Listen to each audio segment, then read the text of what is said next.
how do you respond to the opposition rejecting the results and calling for fresh elections? The facts of the European Union report, as opposed to the conclusion of the European Union report, does not suggest that the level playing field, that there was no level playing field. The facts. The conclusion does say so, but there is very little fact in that report to show that.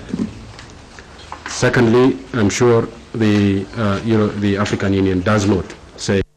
Now, the European Union observers have said that 10 months ago, it had nothing to do with elections, and yet they came to observe the elections. If they came to observe the elections, one can only assume that in spite of their analysis 10 months ago, they felt there was enough in Ethiopia for there to be a meaningful, contested election.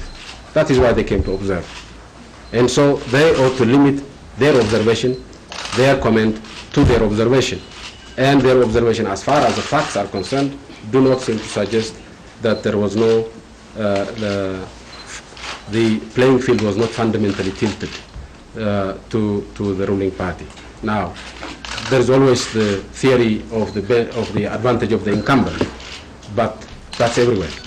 Beyond that quote-unquote normal, there wasn't much for the European Union to say in terms of concrete facts. Given that, I think this call for fresh elections is completely unjustified and clearly contrary to the laws of this country.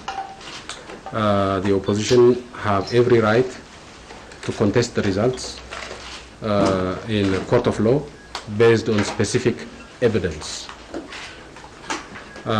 If they can prove in a court of law that 50% of the seats or 100% of the seats have been gained unlawfully, then of course it is up to the courts to decide that there should be re-election for specific seats or re-election in general. Other than that, for them to call for a general re-election on the basis of allegations that have been characterized as unproven and unprovable, even by the observers themselves, would be taking the issue a bit too far. And so my hope is that they will keep their activities within the limits of the law, and that they will direct their concerns towards the legally constituted authorities with the proper mechanism for redress. That the poll has been completed, do you envisage any prosecutions against opposition leaders for contravening the Code of Conduct? Also today, the OPC are saying that hundreds of their supporters and members have been imprisoned in Oromia. They say 2 were shot dead by policemen. I know that Bereket Simone has confirmed that 2 people were shot dead, but he says one of them was trying to storm a polling station. What the opposition are saying is that this marks the beginning of a crackdown on them in Oromia in order to prevent them from protesting the result. Could you respond to that, please? As I said yesterday in my speech, the past is behind us, and therefore, although we have tons of evidence to be able to take certain people to court, we have nevertheless decided not to do so, again out of the respect to the electorate. Our main intention was to prevent violence. Thanks to the civility of the people, both those who voted for the EPRDF and those who voted against it. Thanks to their civility, there is tranquility and peace across the nation. No disturbances whatsoever. And therefore, we felt we needed to recognize this very noble behavior on the part of our people, and out of respect to them, felt that we should not prosecute those for whom they voted. So we're not going to prosecute anybody on the basis of what they did during the campaign. That does not mean they get a blanket check, a blank check for the future. We expect them to behave according to the law in the future. But as far as the past is concerned, we're not going to do that. Now, as far as the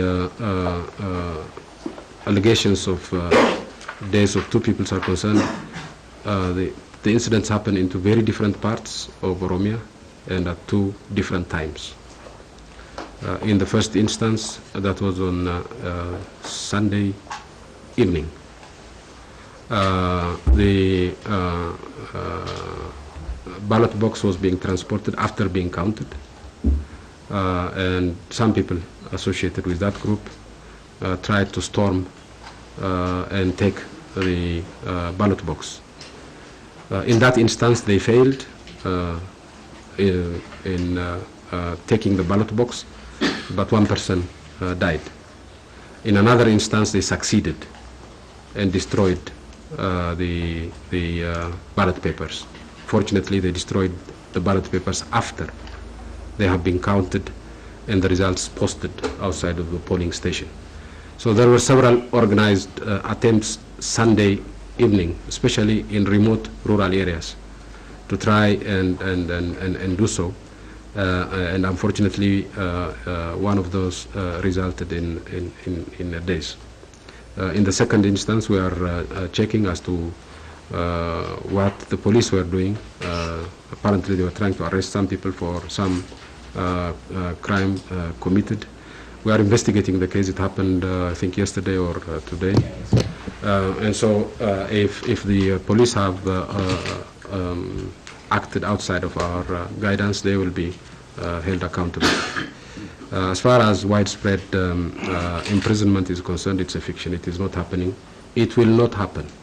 It will not happen for one simple reason. We respect those noble people. It is, among others, it's the members of this particular organization who took risks with their lives in disarming some other members of that organization who had come to this election polling stations with hand grenades. It's not the police who are disarming them, it's these people. And so it would be absolutely stupid for us to repay these people with viciousness. No. It is out of respect to them that we are not detaining their leader. Solely outside of respect to them that we are not detaining their leader. It would be stupid for us to leave their leader aside and detain those people who have gone out of their way to make sure that the post-election scenario is as peaceful as it has been. Now, how detaining these people inhibits the organizations from expressing how it inhibits these parties from contesting the results of the elections is beyond me. I would assume they would contest the result of the elections in the courts through the National Election Board. That is a normal process. And we have no intention of preventing that. And in any case, as I said, we have not, will not detain the average member of the opposition, no matter what happens in the future. We may detain leaders of the opposition if they continue to violate the law in the future, but not their members, because we know where they are. We know that they are for the peaceful, tranquil process of election. We know. We have seen it in practice. And so we will continue to respect it no matter how they behave.